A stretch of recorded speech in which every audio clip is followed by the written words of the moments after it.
often tell you here on the show exactly how the mainstream media decides to create their own narrative.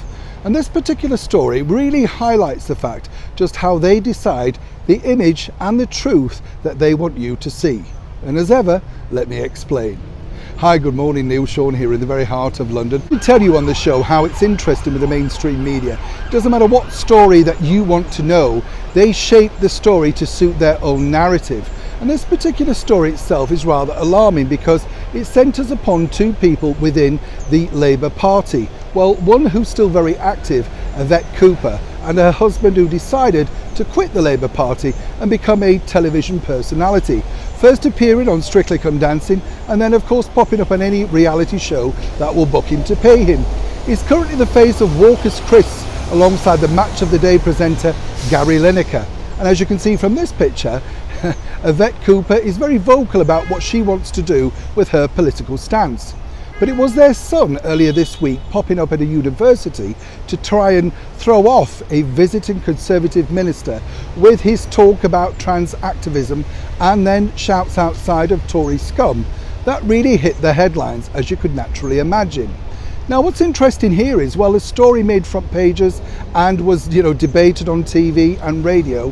There was one channel that managed to bypass this particular story, and that channel was Good Morning Britain. That's right, our old favourites again. Now, why did the ITV channel decide to bypass this?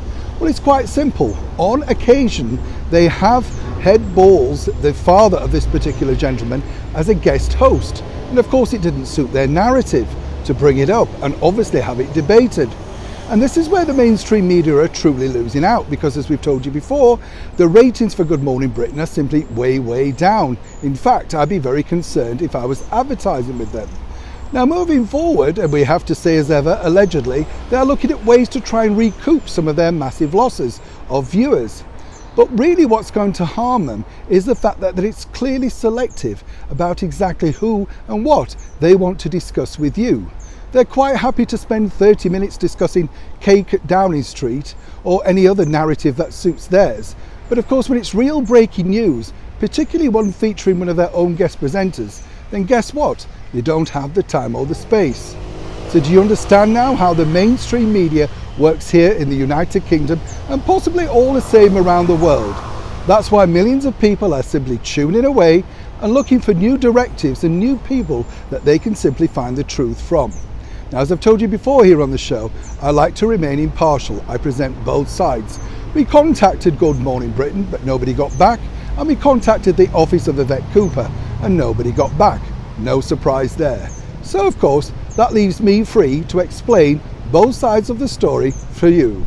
And then of course, I'd love to know your thoughts as ever in the comments below. Neil Sean in the very heart of London.